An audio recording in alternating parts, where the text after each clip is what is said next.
আজ সকাল 11টা নাগাদ ধর্মনগর বীর বিক্রম ইনস্টিটিউশনে একটি গুরুত্বপূর্ণ বিপর্যয় মোকাবিলা সেমিনার অনুষ্ঠিত হয়। অনুষ্ঠানে উপস্থিত ছিলেন ধর্মনগর মহকুমা প্রশাসনের ডেপুটি কালেক্টর জিনিয়াস দেববর্মা, বীর বিক্রম ইনস্টিটিউশনের প্রধান শিক্ষক রঞ্জু শর্মা, ধর্মনগর পৌর পরিষদের চেয়ারপারসন মিতালি দাস সেন, অগ্নি নির্বাপক দপ্তরের আধিকারিক ও টিএসআর বাহিনীর প্রতিনিধি। সেমিনারে ছাত্রছাত্রীদের বিপর্যয় মোকাবিলায় তাৎক্ষণিক করণীয় সম্পর্কে সচেতন করা হয়। প্রতিকূল পরিস্থিতিতে কিভাবে দ্রুত পদক্ষেপ নেওয়া যায় সে বিষয়ে বিশদে আলোচনা হয়।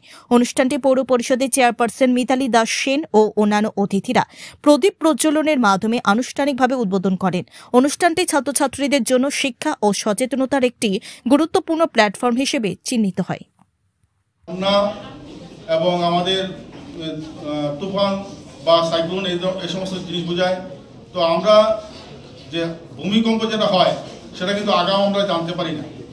তো সেই ক্ষেত্রে আমরা স্কুলে বিভিন্ন প্রোগ্রাম করে থাকি যে ভূমিকম্প মোকাবেলা করতে গেলে স্কুলের ছাত্রছাত্রীরা ক্লাস চলাকালীন অবস্থায় কী কী করতে হয়, যেহেতু আমরা জানি না, সেই ব্যাপারে আমরা ট্রেনিং নিয়ে থাকি।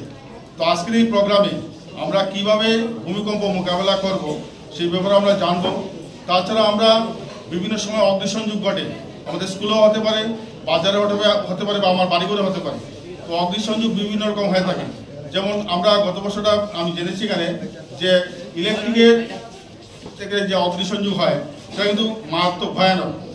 তো সেই ব্যাপারে আমরা আজকে জানবো যে যদি ইলেকট্রিকের মাধ্যমে যদি কোনো অগ্নিসংযোগ হয় তো সেই ক্ষেত্রে আমরা কী কী করণীয় আছে।